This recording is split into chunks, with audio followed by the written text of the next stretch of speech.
Good morning, students. Here we are going to the next session of fundamentals of investment, and the next topic is bond prices. And in the previous class we have studied what is bond and what are the different types of bonds and how it become a type of a fixed income security, and all these things we have seen in the previous class. And in today's class we can see how the prices of bonds are determined. Usually, as it's a security, these bonds are securities. The prices should be determined in various markets and in various securities markets, and how it is going to be fixed. Before analyzing the fixation of bond prices, we should see there are certain important things to be borne in mind by an investor before finding out the value of a price of a particular type of bond, and these are those factors. And the first one is par value or face value. Second one is coupon rate or interest rate. Third one is maturity period, and the next one is capitalization or discount rate. These are the various factors we have to be analyzed before analyzing the bond prices. And you know what is par value or face value, and what is the face value of bond? Face value of the bond is the normal or nominal value of the bond. Usually you know the shares face value.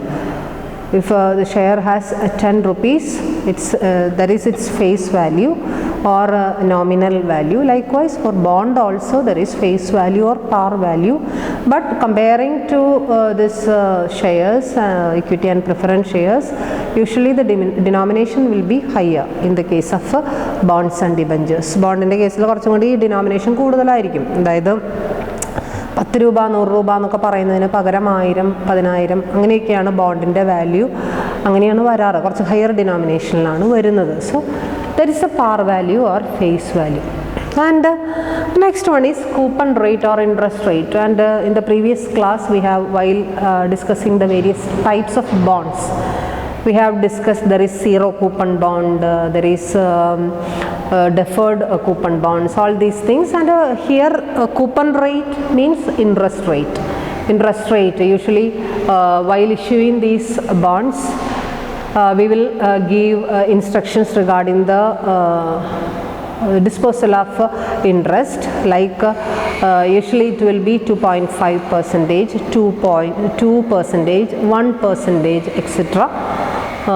അപ്പോൾ അതിൻ്റെ കൃത്യമായിട്ടുള്ള ആ rate നമ്മൾ എന്ത് ചെയ്തിട്ടുണ്ടായിരിക്കണം, പറഞ്ഞിട്ടുണ്ടായിരിക്കണം interest. അതുകൊണ്ടാണ് അതിനെ fixed income security എന്ന് പറയാനുള്ള കാരണവും അതുതന്നെയാണ്. അപ്പോൾ ആ ഒരു പെർട്ടിക്കുലർ ഇൻട്രസ്റ്റ് റേറ്റ് എത്രയാണെന്നുള്ളത് കൃത്യമായിട്ട് നമുക്ക് പറയാനായിട്ട് സാധിച്ചിട്ടുണ്ടായിരിക്കണം. So that is a coupon rate, and coupons are attached to this bonds, and these coupons can be presented before the corporates, before the companies, for availing interest from the companies by the bearer of that document or by the bearer of the bond as a security. And the next one is its maturity period.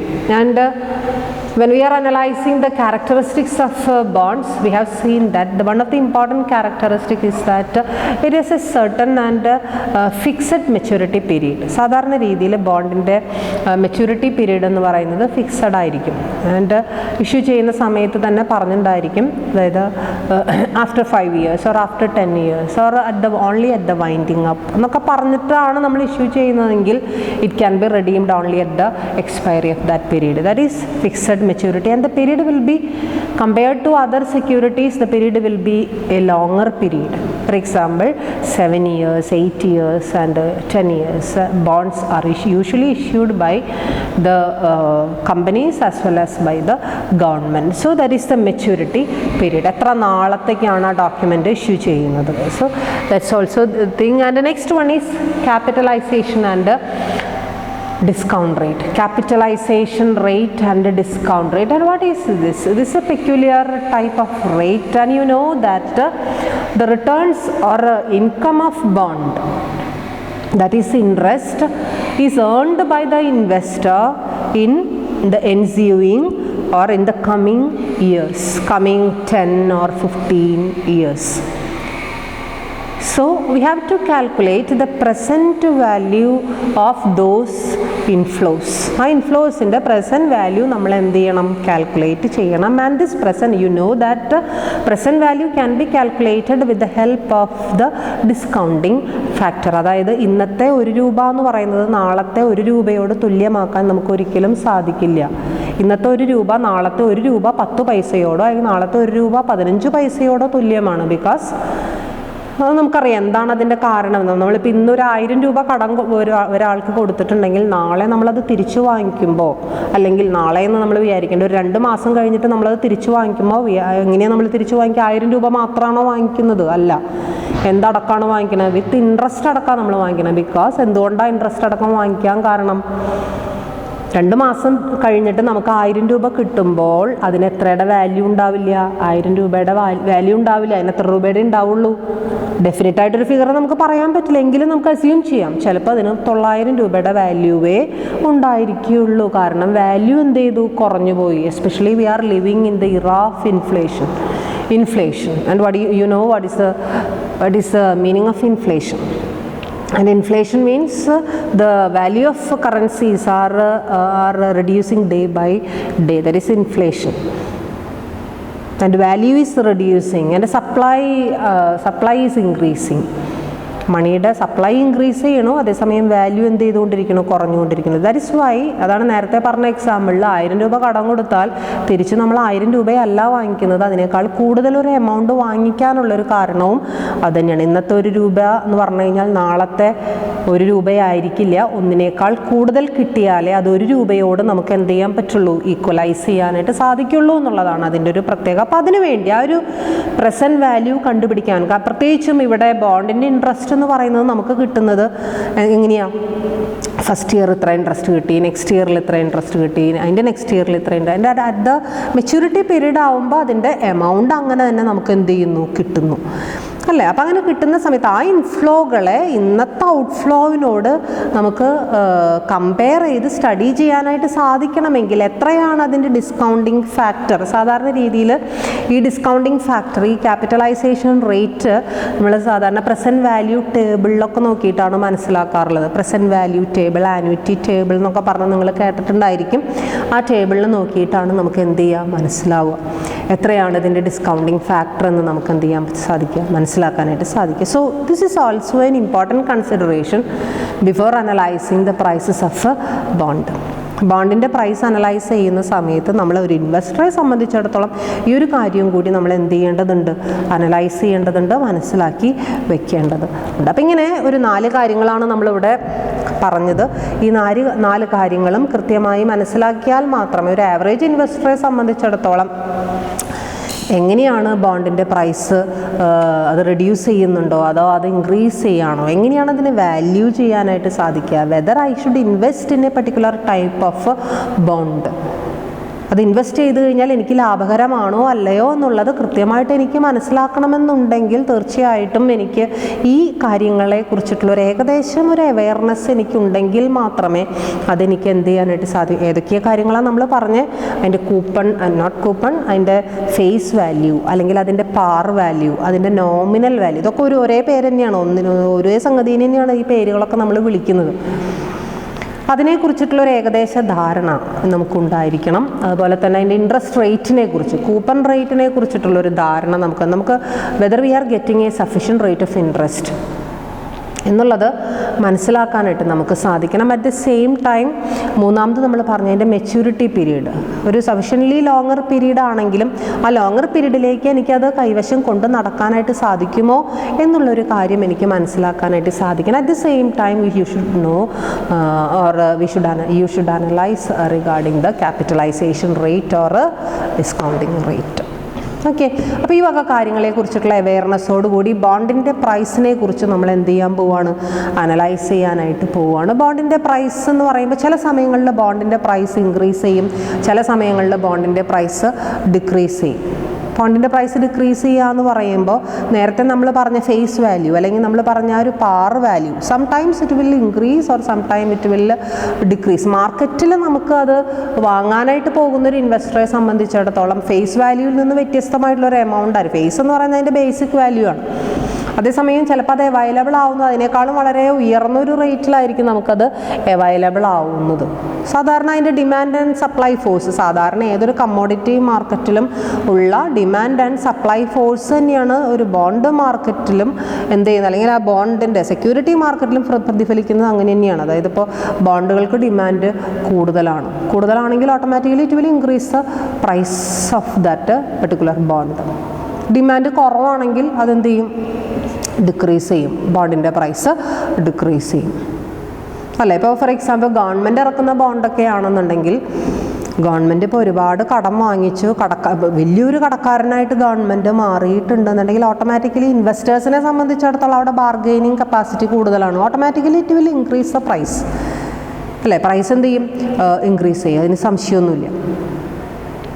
അതേസമയം ഗവൺമെൻറ്റിനെ സംബന്ധിച്ചിടത്തോളം there is an open space and അത്രയും വലിയ ഒരു ക്രെഡിറ്റിലല്ല government എന്നുണ്ടെങ്കിൽ they can decide ഏത് price പോകണം അല്ലെങ്കിൽ ഏത് പ്രൈസിൽ മാർക്കറ്റിൽ അത് അവൈലബിൾ ആയിരിക്കണം എന്നുള്ളത് അവർക്ക് എന്ത് ചെയ്യാനായിട്ട് സാധിക്കും, തീരുമാനിക്കാനായിട്ട്. അതുപോലെ തന്നെ ഇൻട്രസ്റ്റ് റേറ്റ്, ഇപ്പം നമ്മൾ രണ്ടാമത് പറഞ്ഞ കൂപ്പൺ റേറ്റ് ചിലപ്പോൾ എന്ത് ചെയ്യാറുണ്ട്, എഫക്റ്റ് ചെയ്യാറുണ്ട്. ബോണ്ടിൻ്റെ പ്രൈസുകൾ എന്ത് ചെയ്യാറുണ്ട്, എഫക്റ്റ് ചെയ്യാറുണ്ട്. ഇപ്പോൾ ഒരു മാർക്കറ്റിലെ ട്രെൻഡ് എന്ന് പറയുന്നത് ഒരു കൂപ്പൺ റേറ്റ് ഇൻക്രീസ് ചെയ്യുന്ന ഒരു ട്രെൻഡാണ് കാണുന്നതെങ്കിൽ automatically it will increase a price also.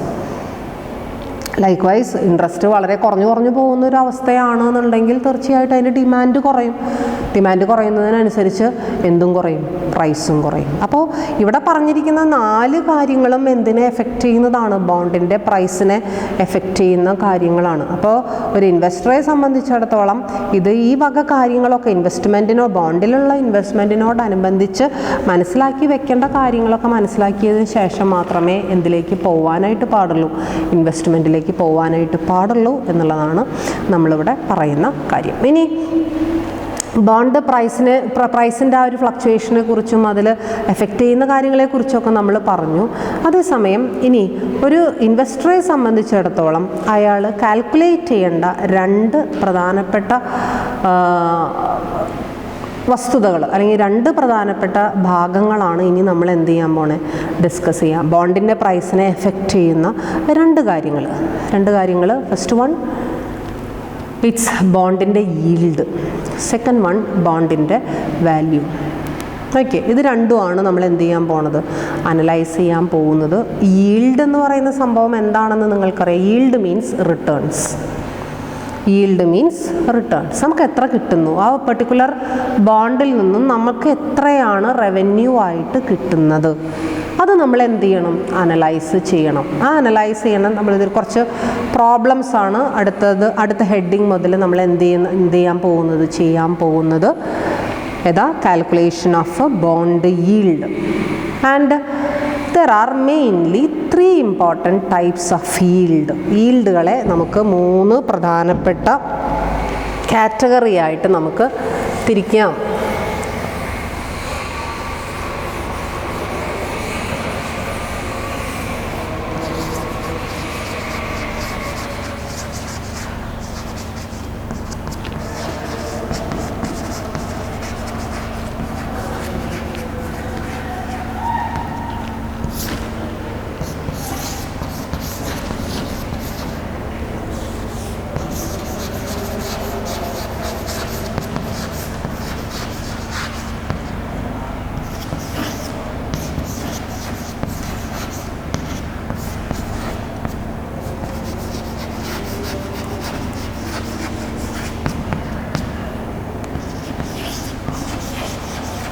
And these are the 3 important types of yield. That is, first one is current yield. Currently how much we are getting, how much returns we are getting from a particular type of bond. It is analyzed through the first type of yield. It is called as current yield. And second one is yield to maturity. Yield to maturity. That means how much yield we will get up to the date of maturity, and that is yield to maturity. And the third one is yield to call. Yield to call. And yield to call, and while studying the different types of bonds, we have seen that one of the important type is callable bond. Callable, അങ്ങനെ ഒരു വാക്ക് നിങ്ങൾ അതിൽ കേട്ടിട്ടുണ്ട്. callable ബോണ്ടിനെ കുറിച്ച് നമ്മൾ പഠിച്ചു. callable bond എന്ന് പറഞ്ഞു കഴിഞ്ഞാൽ there is a prescribed limit, and there is the company is prescribing a particular period after which the company can exercise the option of calling it back. That is callable bond. അതിന് വിളിക്കുന്ന പേരാണ്, ഒരു particular time period പറയും. ആ time period കഴിഞ്ഞു കഴിഞ്ഞാൽ കമ്പനിക്ക് ഇൻവെസ്റ്ററുടെ കയ്യിൽ നിന്നും ആ പർട്ടിക്കുലർ ബോണ്ടിനെ തിരിച്ചു വാങ്ങിക്കാൻ സാധിക്കും. അപ്പോഴും ഞാൻ പറഞ്ഞു, ഇറ്റ്സ് ഓൺലി ദ ഓപ്ഷൻ. അത് ഓപ്ഷനാണ് ആരുടെ? കമ്പനിയുടെ. അവരത് എക്സസൈസ് ചെയ്തു കൊള്ളണം എന്ന് നിർബന്ധമൊന്നുമില്ല. അത് അതുകൊണ്ടാണ് ഓപ്ഷൻ എന്നുള്ള വാക്ക് നമ്മളവിടെ യൂസ് ചെയ്യുന്നത്. കോളബിൾ എന്നാണ് യൂസ് ചെയ്തിട്ടുള്ളത് അല്ലേ? കോളബിൾ മീൻസ് കോൾ ചെയ്യാവുന്ന. ചെയ്യണമെന്ന് നിർബന്ധമൊന്നുമില്ല. ചെയ്യണോ വേണ്ടയോ എന്നുള്ളത് ആര് തീരുമാനിക്കും? ആരാണോ ബോണ്ട് ഇഷ്യൂ ചെയ്യുന്നത് അവർ തീരുമാനിക്കും. അത് കമ്പനി ആണെങ്കിൽ കമ്പനി, ഗവൺമെൻറ് ആണെങ്കിൽ ഗവൺമെൻറ് ഏജൻസി ആണെങ്കിൽ ഗവൺമെൻറ് ഏജൻസി, അവരാണ് തീരുമാനിക്കുക കോൾ ചെയ്യണോ വേണ്ടയോ എന്നുള്ളത്. അങ്ങനെയുള്ള ബോണ്ടുകളുടെ കേസിലാണ് ഈ അവസാനത്തെ ഈൽഡിനെ കുറിച്ച് നമ്മൾ പഠിക്കുന്നത്. That is yield to call. Call ചെയ്യുന്ന സമയം വരെ എത്രയാണ് ഇൻവെസ്റ്റർക്ക് കിട്ടാവുന്ന yield? That is yield to call. അപ്പം ഇങ്ങനെ 3 തരം ഈൽഡുകളെ കുറിച്ചിട്ടാണ് നമുക്കവിടെ പഠിക്കാനുള്ളത്. അവിടെ എസ്റ്റിമേറ്റിംഗ് ബോണ്ട് ഈൽഡ് എന്ന് പറഞ്ഞിട്ട് നിങ്ങളുടെ പേജ് നമ്പർ 88 ഒരു പ്രധാനപ്പെട്ട ടോപ്പിക് അവിടെ കൊടുത്തിട്ടുണ്ട്. അതിലാണ് ബോണ്ട് ഈൽഡ് എത്ര തരമുണ്ടെന്നും അതെങ്ങനെയാണ് കാൽക്കുലേറ്റ് ചെയ്യുക എന്നുള്ളത് നമ്മൾ എന്ത് ചെയ്യാൻ പോകുന്നത്, പഠിക്കാനായിട്ട് പോകുന്നത്. ആൻഡ് ഈ 3 എണ്ണത്തിനും 3 സ്പെസിഫിക് ആയിട്ടുള്ള ഫോർമുല നമ്മളിവിടെ എന്ത് ചെയ്യുന്നുണ്ട്, യൂസ് ചെയ്യുന്നുണ്ട്. ഫോർമുല പഠിക്കാൻ മടിയൊന്നും വിചാരിക്കരുത്. വളരെ സിമ്പിളായിട്ടുള്ള ഫോർമുലയാണ്. എങ്ങനെയാണത് ചെയ്യേണ്ടത് എന്നുള്ളൊരു ചെറിയൊരു ലോജിക്കൽ റീസണിങ് അവിടെ ഉണ്ട് എന്നുണ്ടെങ്കിൽ നമുക്കിത് എളുപ്പത്തിൽ പഠിക്കാം. ഇത് വലിയൊരു ഫോർമുലയാണല്ലോ, അത് പഠിച്ചെടുക്കണമല്ലോ എന്ന് വിഷമിച്ച് പഠിച്ചു കഴിഞ്ഞാൽ അത് നമുക്ക് ചെയ്യാനായിട്ട് ബുദ്ധിമുട്ടാവും. സോ അത് നിങ്ങൾ തന്നെ മനസ്സിലാക്കുക. ഇത് സിമ്പിളാണെന്ന് മനസ്സിലാക്കിക്കൊണ്ട് അതിൽ കറണ്ട് ഈൽഡ് കാൽക്കുലേറ്റ് ചെയ്യാനായിട്ട് വളരെ സിമ്പിളായിട്ടുള്ളൊരു ഫോർമുലയാണ് നമ്മൾ യൂസ് ചെയ്യുന്നുള്ളൂ. വളരെ സിമ്പിൾ. കറണ്ട് ഈൽഡ് കാൽക്കുലേറ്റ് ചെയ്യാൻ ചെറിയ ഫോർമുലയേ ഉള്ളൂ. That is annual interest divided by market price into 100. That is current yield. എന്താ പറഞ്ഞേ? കറണ്ട് ഈൽഡ് കാൽക്കുലേറ്റ് ചെയ്യാനുള്ള, ഞാനിതൊന്ന് മായ്ക്കാം, ഫോർമുല ഞാൻ അവിടെ എഴുതിയിടാം.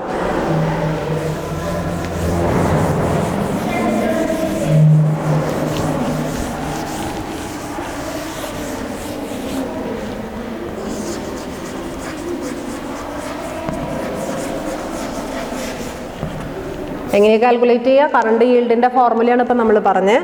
That is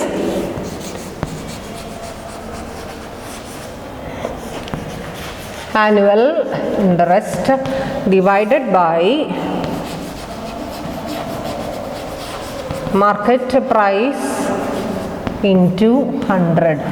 that is a formula for calculating this current yield. വളരെ സിമ്പിളായിട്ടുള്ള ഫോർമുലയല്ലേ? ആണ്. നോട്ട്ബുക്കിൽ എഴുതി വയ്ക്കാം. And there is given in your textbook, there is a simple problem relating to this current yield, and in the problem illustration number 1, the problem is rupees 1000 face value bond with a coupon rate of 12% is available at 950 rupees. Calculate the current yield. That is a simple question. 1000 face value bond, അതായത് ബോണ്ടിൻ്റെ face value എന്ന് പറയുന്നത് it's only 1000 rupees, and with a coupon rate of, coupon rate എന്ന് പറഞ്ഞു കഴിഞ്ഞാൽ എന്ത് റേറ്റാണ്? It is the interest rate. With a coupon rate of 2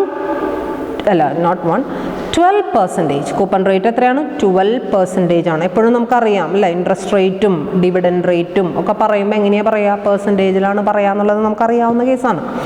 so coupon rate of 12% is available at എന്ന് പറഞ്ഞു കഴിഞ്ഞാൽ എന്താ അർത്ഥം? ഇപ്പോൾ അത് മാർക്കറ്റിൽ അവൈലബിൾ ആണ്. എത്ര രൂപയ്ക്ക് അവൈലബിൾ ആയിട്ടുള്ളത്? Available at 950 rupees. 1000 രൂപയാണ് അതിൻ്റെ യഥാർത്ഥ ഫേസ് വാല്യൂ. പക്ഷേ ഇപ്പോൾ തൽക്കാലം മാർക്കറ്റിൽ എത്ര രൂപയെ അതിന് വിലയുള്ളൂ? 950 രൂപയെ അതിന് വിലയുള്ളൂ. Because of so many reasons. നമ്മൾ നേരത്തെ പറഞ്ഞു അല്ലേ, ചിലപ്പോൾ ഇൻട്രസ്റ്റ് റേറ്റ് ഫോളോ ചെയ്യുന്നത് കൊണ്ടായിരിക്കാം, അതല്ലാന്നുണ്ടെങ്കിൽ ഇൻഫ്ലേഷണറി ഫാക്ടേഴ്സ് പ്രവർത്തിക്കുന്നത് കൊണ്ടായിരിക്കാം, ഡിമാൻഡ് ആൻഡ് സപ്ലൈ ഫോഴ്സസ് പ്രവർത്തിക്കുന്നത് കൊണ്ടായിരിക്കാം. Its price is reduced to 950. ഇപ്പം നമ്മൾ ഇൻവെസ്റ്റ് ചെയ്യുകയാണെങ്കിൽ എത്ര കൊടുത്താൽ മതി? 950 റുപ്പീസ് ആ ബോണ്ടിന് എന്ത് ചെയ്താൽ മതി? കൊടുത്താൽ മതി. But its face value is 1000 rupees. While we are redeemed, നമുക്ക് റിഡംഷൻ കിട്ടുന്ന സമയത്ത്, പൈസ തിരിച്ച് കിട്ടുന്ന സമയത്ത് we will get 1000 rupees. That is a peculiarity of this type of bond. And നമ്മളോട് പറഞ്ഞിരിക്കുന്നു കാൽക്കുലേറ്റ് ദ കറണ്ട് yield. അതിൻ്റെ കറണ്ട് yield കാൽക്കുലേറ്റ് ചെയ്യൂ എന്നാണ് നമ്മളോട് പറഞ്ഞിരിക്കുന്നത്. So our formula is the returns, that is annual interest. അവിടെ formula എഴുതിയിട്ടുണ്ട്, annual interest നമ്മുടെ text ബുക്കിലുണ്ട് formula. Annual interest divided by market price. So what is a annual interest here in this example? എന്താണ് അതിൻ്റെ അവിടുത്തെ annual interest? Annual interest always അറിഞ്ഞിരിക്കേണ്ട ഒരു പ്രധാനപ്പെട്ട ഒരു കാര്യം ഇപ്പോഴേ തന്നെ പറയുകയാണ്. ഇറ്റ് ഷുഡ് ബി, നമുക്ക് പല സ്ഥലങ്ങളിലും അത് യൂസ് ചെയ്യേണ്ടി വരും. Always this dividend, interest, all these things are calculated on the face value. അതറിഞ്ഞിരിക്കേണ്ട ഒരു പ്രധാനപ്പെട്ട വസ്തുതയാണ്. ഒരിക്കലും മാർക്കറ്റ് പ്രൈസിലല്ല നമ്മൾ ഇൻട്രസ്റ്റിൻ്റെ വാല്യൂ, ഇൻട്രസ്റ്റിൻ്റെ എമൗണ്ടോ അല്ലെങ്കിൽ ഡിവിഡൻറ്റിൻ്റെ എമൗണ്ടോ കാൽക്കുലേറ്റ് ചെയ്യുക. ഇപ്പോഴേ തന്നെ അത് മനസ്സിൽ ഉറപ്പിച്ചിട്ട് അങ്ങോട്ട് വയ്ക്കുക. ഇൻട്രസ്റ്റിൻ്റെ വാല്യൂ എപ്പോഴും, ഇൻട്രസ്റ്റിൻ്റെ എമൗണ്ട് എപ്പോഴും കാൽക്കുലേറ്റ് ചെയ്യുന്നത് എന്തിൽ മാത്രമാണ്? ഫേസ് വാല്യൂവിൽ മാത്രമാണ്. അപ്പോൾ നമുക്ക് പെട്ടെന്ന് നിങ്ങൾക്ക് ചിലപ്പോൾ കൺഫ്യൂഷൻ, ഇപ്പോൾ 1000 രൂപയിലാണോ 950 രൂപയിലാണോ നമ്മൾ ഇൻട്രസ്റ്റ് കാൽക്കുലേറ്റ് ചെയ്യേണ്ടത് എന്നുള്ള സംശയം ഉണ്ടാവാൻ സാധ്യതയുണ്ട്. അപ്പോൾ അതുകൊണ്ടാണ് പറയുന്നത് എപ്പോഴും ഫേസ് വാല്യൂവിലാണ് നമ്മൾ എന്ത് കാൽക്കുലേറ്റ് ചെയ്യേണ്ടത്? ഇൻട്രസ്റ്റ് നമ്മൾ കാൽക്കുലേറ്റ് ചെയ്യേണ്ടത്. സോ അങ്ങനെയാണെങ്കിൽ what will be the annual interest? എത്രയായിരിക്കും annual interest? So our face value is 1000 rupees and our rate of interest is 12%. So our annual interest will be, it will be 120 rupees. It will be 120 rupees. So we got annual interest as 120 rupees and our formula is annual interest divided by market price into 100. So we are substituting these figures to the formula. Then 120 divided by this market price എത്രയാണ് അവിടെ പറഞ്ഞിരിക്കുന്നത്? എങ്ങനെയാണ് market price നമുക്ക് തീരുമാനിക്കാൻ പറ്റുക? It is available at 950. ഇപ്പോൾ മാർക്കറ്റിൽ അത് എത്ര രൂപയ്ക്ക് അവൈലബിൾ ആണ്? 950 രൂപയ്ക്ക് അവൈലബിൾ ആണ്. So 120 divided by 950 into 100 will be our current yield and it will come out as 12.63%.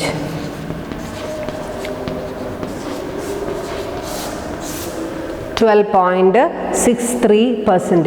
It is our current yield. അതിന് വിളിക്കുന്ന പേരാണ് എന്ത്? Current yield. അപ്പോൾ കറണ്ട് yield എങ്ങനെയാണ് കാൽക്കുലേറ്റ് ചെയ്യുക? എന്തെങ്കിലും പ്രയാസമുണ്ടോ? ഒരു പ്രയാസമില്ല. ആനുവൽ ഇൻട്രസ്റ്റ് കാൽക്കുലേറ്റ് ചെയ്യുക, അതിനെ മാർക്കറ്റ് പ്രൈസ് കൊണ്ട് ഡിവൈഡ് ചെയ്യുക. പിന്നെ ഒരു കാര്യം ശ്രദ്ധിക്കുക, yield is always expressed in percentage. yield എപ്പോഴും എക്സ്പ്രസ് ചെയ്യുന്നത് എങ്ങനെയാണ്? നമ്മൾ റേറ്റ് ഓഫ് റിട്ടേൺ എക്സ്പ്രസ് ചെയ്യുന്നത് പെർസെൻറ്റേജിലാണ് എന്ന് നമ്മൾ കഴിഞ്ഞ ചാപ്റ്ററിൽ നമ്മൾ പഠിച്ചിട്ടുണ്ട്. അതേപോലെ തന്നെ yield നമ്മൾ എക്സ്പ്രസ് ചെയ്യുന്നത് എന്തിൽ തന്നെയാണ്? പെർസെൻറ്റേജിൽ തന്നെയാണ്. So here to express it in percentage it should be multiplied with 100 and after the calculation we got the answer as 12.63%. Okay, then so that is current yield.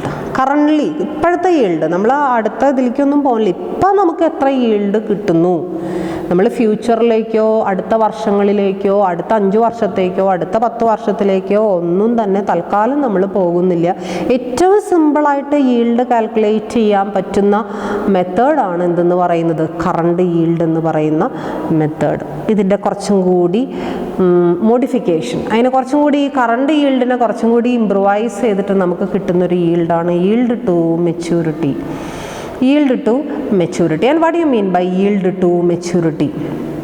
Yield to maturity എന്ന് പറഞ്ഞാൽ maturity വരെ ഇപ്പോൾ ബോണ്ടിൻ്റെ എന്താ പറയുക maturity period for example it is taken as 10 years. 10 years ആണ് നമ്മുടെ ബോണ്ടിൻ്റെ maturity period.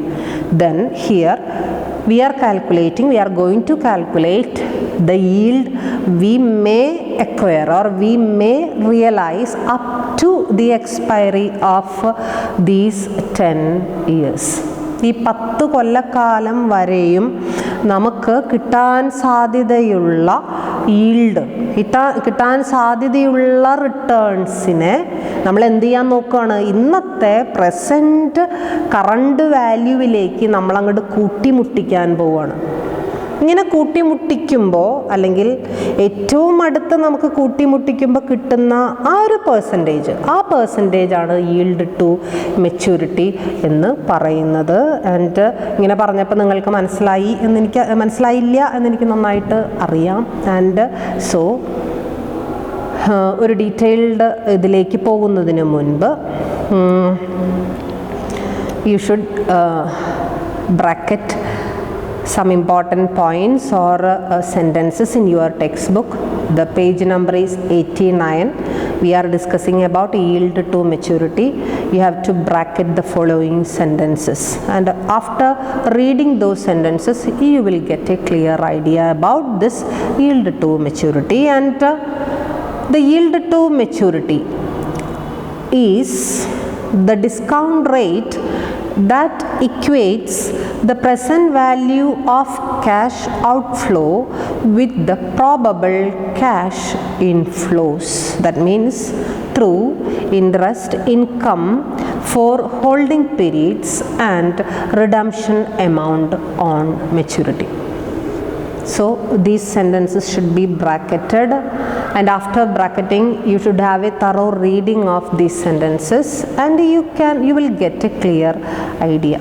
So this yield to maturity എന്ന് പറയുന്നത് എന്താണ്? It's a peculiar discounting factor. അതൊരു ഡിസ്കൗണ്ടിങ് ഫാക്ടറാണ്. ആ ഡിസ്കൗണ്ടിങ് ഫാക്ടറിൻ്റെ പ്രത്യേകത എന്താ? ഇറ്റ് വിൽ ഇക്വേറ്റ്, എന്തിനെ ഇക്വേറ്റ് ചെയ്യും? It will equate the present, not present, it will equate the cash outflow and future cash inflows. Future cash inflows നമ്മുടെ ഇപ്പോഴത്തെ ക്യാഷ് ഔട്ട്ഫ്ലോനെ, ഇപ്പോഴത്തെ ക്യാഷ് ഔട്ട്ഫ്ലോ എന്ന് പറഞ്ഞാൽ ഇപ്പോൾ നേരത്തെ പറഞ്ഞ എക്സാമ്പിളിൽ എത്രയാണ് ക്യാഷ് ഔട്ട്ഫ്ലോ എന്ന് പറയുന്നത്?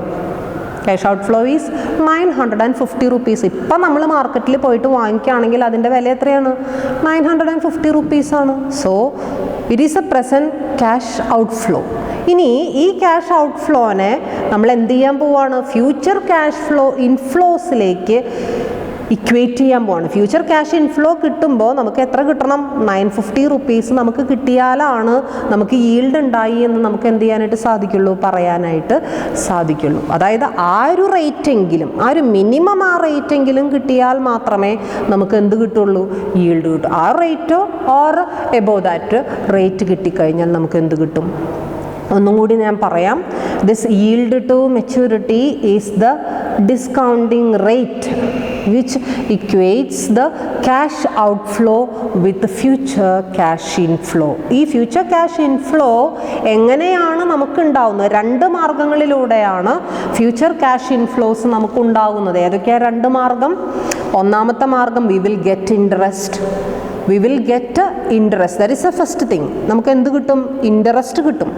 At the same time, at the last year, that is അതിൻ്റെ മെച്യൂരിറ്റി പീരീഡ് വരുമ്പോൾ ആ ലാസ്റ്റ് വർഷം നമുക്ക് എന്തും കിട്ടും? നമുക്ക് അതിൻ്റെ റിഡംഷൻ വാല്യൂ അല്ലെങ്കിൽ അതിൻ്റെ ഫേസ് വാല്യൂ നമുക്ക് എന്ത് ചെയ്യും? തിരിച്ചു കിട്ടുകയും ചെയ്യും. So these are the 2 types of returns. Then so that is this yield to maturity, and this yield to maturity can be calculated by using a symbol എന്ന് ഞാൻ പറയില്ല, ഒരു ചെറിയൊരു കൺഫ്യൂഷൻ നിങ്ങൾക്ക് തോന്നാൻ സാധ്യതയുണ്ട്, ആണ് ഞാൻ നേരത്തെ പറഞ്ഞത്. അത് തോന്നേണ്ട കാര്യമില്ല, വളരെ കുറച്ചധികം ഉണ്ടെന്നേ ഉള്ളൂ, അത് കൺഫ്യൂസിങ് ആണേ ഉള്ളൂ. അത് ക്ലിയറായിട്ട് മനസ്സിലാക്കി കഴിഞ്ഞാൽ അതിലൊന്നും ഇല്ല എന്നുള്ളത് നമുക്ക് മനസ്സിലാവും. സോ this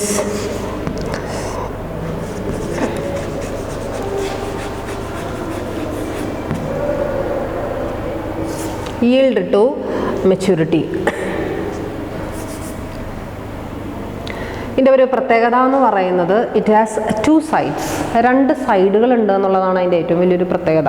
നമ്മളിവിടെ yield to maturity കാണാനുള്ള എന്താ പറയുക, ഒരു ഫോർമുലയല്ല ഇവിടെ എഴുതണത്, 2 സൈഡുള്ളൊരു ഇക്വേഷനാണ് നമ്മളിവിടെ എഴുതണത്. അത് ആദ്യം തന്നെ മനസ്സിലാക്കി വയ്ക്കുക. ആ 2 സൈഡുകൾ ഏതൊക്കെയാണെന്നുള്ളത് പറഞ്ഞു തരാം. ഫോർമുല എങ്ങനെയാണ്, that is P is equal to, കണ്ട P is equal to എന്നാണ് നമ്മൾ എഴുതണത്, അല്ലാണ്ട് yield to maturity is equal to എന്നല്ല എഴുതണത്. എന്താ എഴുതണത്, P is equal to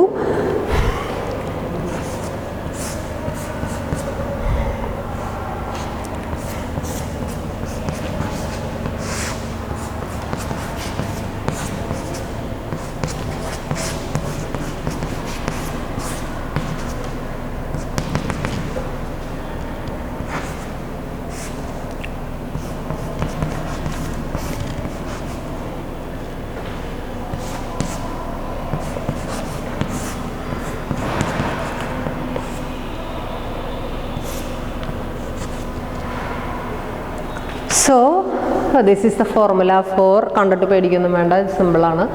This is the formula for calculating yield to maturity. ആ നിങ്ങൾ നേരത്തെ പഠിച്ച സെൻറ്റൻസ് ഒരിക്കലും മറക്കാൻ പാടില്ല. എന്താ നമ്മൾ പഠിച്ച yield to maturity എന്ന് പറഞ്ഞു കഴിഞ്ഞാൽ ഇറ്റ്സ് എ ഡിസ്കൗണ്ടിങ് ഫാക്ടർ, അതൊരു ഡിസ്കൗണ്ടിങ് ഫാക്ടറാണ്. ആ ഡിസ്കൗണ്ടിങ് ഫാക്ടറിൻ്റെ പ്രത്യേകത എന്താ, the outflow will be equal to inflow. നോക്കി നോക്കിയേ നിങ്ങൾ, ഈ ഭാഗത്ത് എഴുതിയിരിക്കുന്നത്, അതായത് ഈ ലെഫ്റ്റ് ഹാൻഡ് സൈഡിൽ എഴുതിയിരിക്കുന്നതാണ് ഔട്ട്ഫ്ലോ. ഈ പി എന്ന് പറയുന്നത് എന്താണ്, അതിൻ്റെ ഇപ്പോഴത്തെ പ്രൈസ്, അതാണ് പി. ഇപ്പോഴത്തെ മാർക്കറ്റ് പ്രൈസിനെ വിളിക്കുന്ന പേരാണ് പ്രൈസ് അല്ലെങ്കിൽ പി, അല്ലേ? അതാണ് നമ്മുടെ ഔട്ട്ഫ്ലോ എന്ന് പറയുന്നത്. ഇപ്പോഴത്തെ പ്രൈസാണ് നമ്മുടെ ഔട്ട്ഫ്ലോ. നമ്മളിപ്പോൾ മാർക്കറ്റിലേക്ക് പോകുമ്പോൾ നമ്മൾക്ക് എത്ര പൈസ നമ്മുടെ കയ്യിൽ നിന്ന് ചിലവാകും എന്നുള്ളത് എന്താണ് തീരുമാനിക്കണേ, മാർക്കറ്റിലുള്ള പ്രൈസാണ് തീരുമാനിക്കുന്നത്, അല്ലേ? അങ്ങനെയാണെങ്കിൽ പി എന്ന് പറയുന്നതാണ് നമ്മുടെ ഔട്ട്ഫ്ലോ. ഇനി ഈ ഔട്ട്ഫ്ലോനെ നമ്മൾ എന്ത് ചെയ്യാൻ പോവാണ്, എന്തിനോടാണ് ഇക്വേറ്റ് ചെയ്യാൻ പോകുന്നത്, ഇൻഫ്ലോയിനോട് ഇക്വേറ്റ് ചെയ്യാൻ പോവാണ്. ഈ ഇൻഫ്ലോകളാണ് ഈ എഴുതിയിരിക്കുന്നത് മുഴുവനും, ഇൻഫ്ലോകളാണ് എഴുതിയിരിക്കുന്നത്. നമുക്കറിയാം ഇൻഫ്ലോകൾ എത്ര തരത്തിലുള്ള ഇൻഫ്ലോസ് ഉണ്ട്, 2 തരത്തിലുള്ള ഇൻഫ്ലോസ് ഉണ്ട്. ഏതൊക്കെയാണ് 2 തരത്തിലുള്ളത്, ഒന്ന് ഇൻട്രസ്റ്റ് നമുക്ക് കിട്ടുന്നുള്ളത്, അല്ലേ? അതായത് നമുക്ക് 10 കൊല്ലത്തെ ബോണ്ടാണെങ്കിൽ 10 കൊല്ലം വരെയും നമുക്ക് എന്ത് കിട്ടും, ഇൻട്രസ്റ്റ് കിട്ടും. ഓക്കെ, ഇനി 10ാമത്തെ കൊല്ലം എന്താ സംഭവിക്കുക, നമുക്ക് അതിൻ്റെ മെച്യൂരിറ്റി വാല്യൂ കിട്ടും.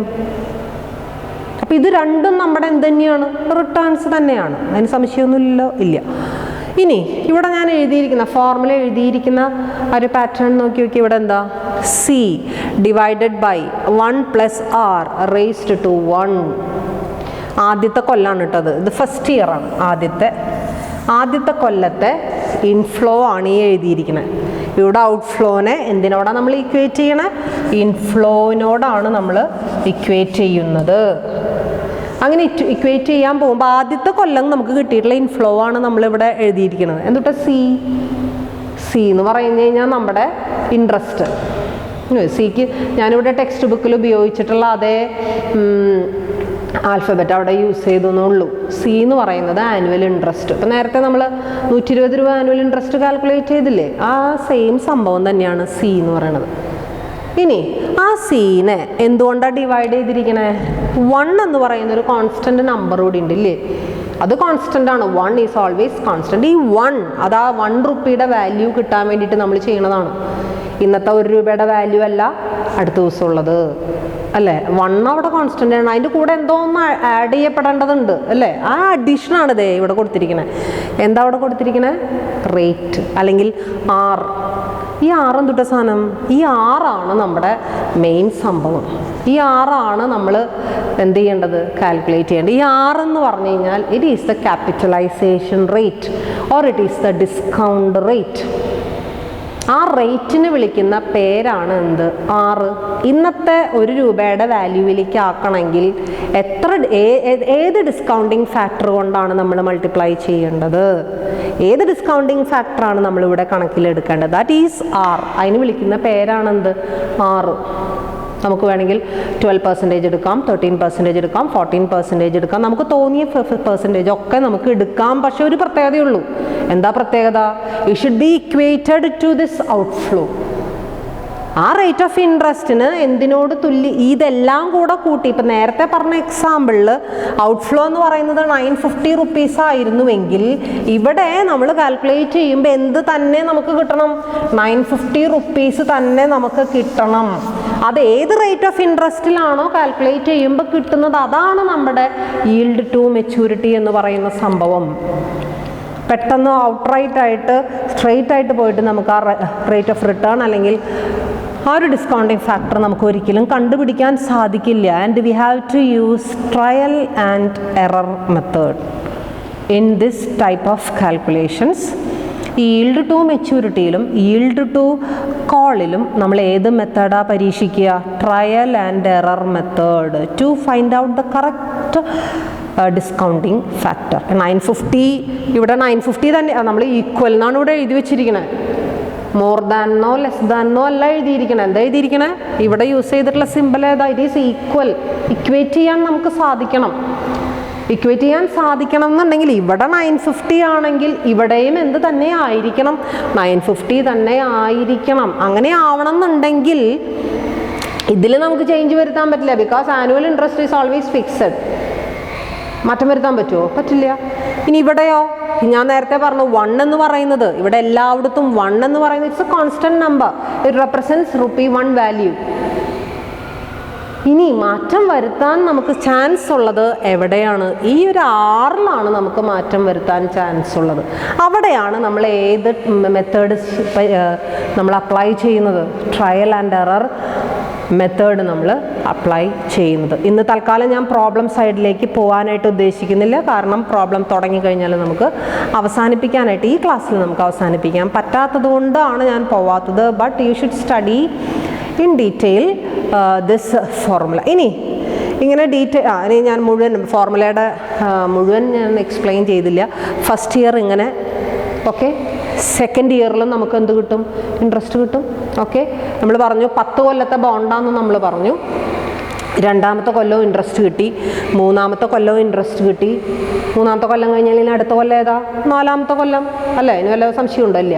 4ാമത്തെ കൊല്ലം ഇൻട്രസ്റ്റ് കിട്ടി, 5ാമത്തെ കൊല്ലം. അങ്ങനെ എത്ര കൊല്ലം ഇൻട്രസ്റ്റ് കിട്ടുമോ അത്രയും കൊല്ലത്തെ നമ്മൾ എന്ത് ചെയ്യേണ്ടി വരും? കാൽക്കുലേറ്റ് ചെയ്യേണ്ടി വരും. അല്ല, ഇവിടം വരെ ഞാൻ 1 + r⁻³ എന്നിട്ടുണ്ട് 3ാമത്തെ കൊല്ലം വരെ. പിന്നെ അവിടെ കുറച്ച് ഡോട്ട്സ് ഇട്ട് കൊടുത്തിട്ടുണ്ട്. അത് കഴിഞ്ഞിട്ട് ഞാൻ എഴുതിയിരിക്കുന്നത് എന്താ? C divided by 1 + r⁻n. 10 കൊല്ലാണെങ്കിൽ ഇവിടെ എന്ത് വരും? 10 വരും. n എന്ന് പറയുന്ന n means number of years. n എന്ന് പറയുന്ന സ്ഥലത്ത് എത്ര വരും? 10 വരും. ഓക്കെ, ഇനി 10 കൊല്ലം നമുക്ക് ഇൻട്രസ്റ്റ് കിട്ടിക്കഴിഞ്ഞു. 10 കൊല്ലം നമുക്ക് ഇൻട്രസ്റ്റ് കിട്ടി. അവിടെ സ്ഥലമില്ലാത്തതുകൊണ്ടാണ് ഇങ്ങോട്ട് ഇറക്കി എഴുതിയിട്ടുള്ളത്. ഒരു തെറ്റിദ്ധരിക്കരുത്. അവിടെ സ്ഥലമില്ലാത്തതുകൊണ്ട്, അല്ലെങ്കിൽ അതങ്ങോട്ട് നേരെ പോകേണ്ടതായിരുന്നു. നിങ്ങൾക്ക് കാണാനായിട്ട് സാധിക്കില്ല അങ്ങനെ നേരെ പോയി കഴിഞ്ഞാൽ. അതുകൊണ്ടാണ് താഴത്തേക്ക് ഞാൻ അടുത്ത പ്ലസ് ഇവിടെയാണ് എഴുതിയിരിക്കുന്നത്. അപ്പം അതുകൊണ്ട് എന്താണോ അത് 2ാമത്തെ ഭാഗമാണോ എന്നൊന്നും തെറ്റിദ്ധരിക്കരുത്. അത് കണ്ടിന്യൂവേഷൻ തന്നെയാണ്. ആ ഫോർമുലയുടെ കണ്ടിന്യൂവേഷനാണ് ഈ പറയുന്നത്. ആൻഡ് അവസാനത്തെ കൊല്ലം 10 കൊല്ലം കഴിഞ്ഞു. ഇൻട്രസ്റ്റ് 10 കൊല്ലവും നമുക്ക് കിട്ടി.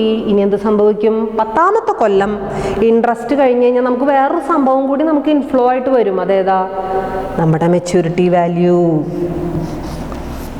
മെച്യൂരിറ്റി വാല്യൂ വേറെ ഒന്നും പറയുന്നില്ലെങ്കിൽ നമുക്ക് കിട്ടുന്ന മെച്യൂരിറ്റി വാല്യൂ എന്ന് പറയുന്നത് നമ്മുടെ ഫേസ് വാല്യൂ ആണ്. നമുക്ക് കിട്ടുന്ന മെച്യൂരിറ്റി വാല്യൂ എന്ന് പറയുന്നത് നമ്മുടെ ഫേസ് വാല്യൂ ആണ് അല്ലേ? ഇപ്പം നേരത്തെ പറഞ്ഞു പ്രസൻറ്റ് വാല്യൂ, കറണ്ട് പ്രൈസ് എന്ന് പറയുന്നത് 950 രൂപയാണ്. ഓക്കെ, അതേസമയം ഇവിടുത്തെ മെച്യൂരിറ്റി വാല്യൂ നമ്മളോട് വേറെ ഒരു കാര്യവും ഒരു കണ്ടീഷനും നമ്മളോട് പറയുന്നില്ലെങ്കിൽ നമുക്ക് കിട്ടുന്ന മെച്യൂരിറ്റി വാല്യൂ എന്ന് പറയുന്നത് അവിടെ എത്രയായിരുന്നു ഫേസ് വാല്യൂ പറഞ്ഞിരുന്നത് 1000 രൂപയായിരുന്നു ഫേസ് വാല്യൂ അല്ലേ. Maturity value will be equal to face value. ഇനി ചിലപ്പോൾ നമ്മളോട് പ്രോബ്ലത്തിൽ പറയും എന്ത്, റിഡീംഡ് അറ്റ് പ്രീമിയത്തിലാണ് റിഡീം ചെയ്തതെന്ന് പറയുകയാണ്. ആ പ്രീമിയത്തിൻ്റെ പെർസെൻറ്റേജോ അല്ലെങ്കിൽ അതിൻ്റെ എമൗണ്ടോ പറയുകയാണെങ്കിൽ, ഇപ്പോൾ 1000 രൂപ ഫേസ് വാല്യൂ ആണെങ്കിലും നമ്മളോട് ചിലപ്പോൾ പറയും after 10 years the payment will be given as 1100 എന്ന് പറയുകയാണെങ്കിൽ നമ്മളിവിടെ എഴുതേണ്ട മെച്യൂരിറ്റി വാല്യൂ 1100 ആണ്. 1000 അല്ല എഴുതേണ്ടി വരിക, 1100 ആണ്. സോ ഇറ്റ് ഷുഡ് ബി, അത് നിങ്ങൾ നന്നായിട്ട് എന്ത് ചെയ്യണം, ശ്രദ്ധിക്കണം. സോ അപ്പോൾ ഇൻട്രസ്റ്റിൻ്റെ ഒക്കെ നമ്മൾ പ്രസൻറ്റ് വാല്യൂ കാൽക്കുലേറ്റ് ചെയ്തു ഇവിടം വരെ, 10 കൊല്ലം വരെ. 10 കൊല്ലം എന്ന് പറഞ്ഞാൽ ഞാനൊരു എക്സാമ്പിൾ പറഞ്ഞു കേട്ടോ. 10 കൊല്ലം എപ്പോഴും 10 കൊല്ലം ആവണമെന്നില്ല. അത് ബോണ്ട് ഇഷ്യൂ ചെയ്യുമ്പോൾ എത്രയാണോ മെച്യൂരിറ്റി പീരീഡ് പറഞ്ഞിട്ടുള്ള അത്രയും കൊല്ലം. Okay, and after 10 years we got a maturity value. ഈ maturity value divided by 1 + n എന്ന് പറഞ്ഞു കഴിഞ്ഞാൽ 10 കൊല്ലമാണെങ്കിൽ 1 + n അല്ല 1 + r. എനിക്ക് തെറ്റിപ്പോയി. 1 + r എന്ന് വെച്ച് കഴിഞ്ഞാൽ 10ാമത്തെ കൊല്ലത്തെ നമ്മുടെ discounting rate 1 + r raised to n. എന്ന് പറഞ്ഞു കഴിഞ്ഞാൽ ഇവിടെ എത്ര വരും, 10 വരും. ഓക്കെ, അപ്പോൾ ഇതാണ് വലിയൊരു ഫോർമുല ഇവിടെ. ഇനി ഈ വലിയ ഫോർമുലേനെ നമുക്കൊന്ന് ജസ്റ്റ് ഒന്ന് എന്ത് ചെയ്യാം, സിംപ്ലിഫൈ ചെയ്യാം. ഈ വലിയ ഫോർമുലയിൽ നിന്നുമാണ് നമ്മൾ ചെറിയ ഫോർമുലയിലേക്ക് നമ്മൾ എന്ത് ചെയ്യുന്നത്, എത്തുന്നത്. ആൻഡ് ഫോർമുല നമുക്ക് വേണമെങ്കിൽ ഇങ്ങനെ എഴുതാം.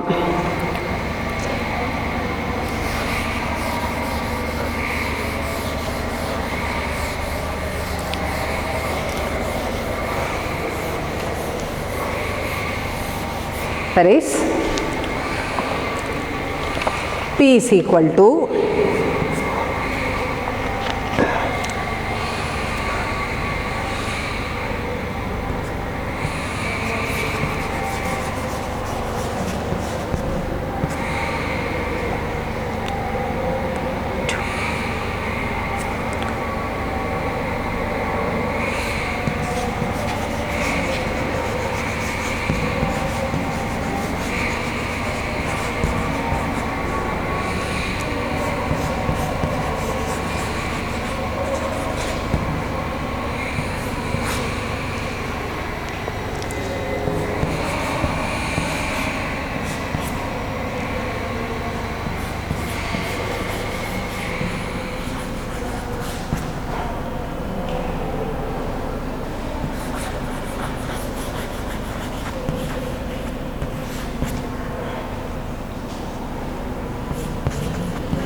value of rupee 1.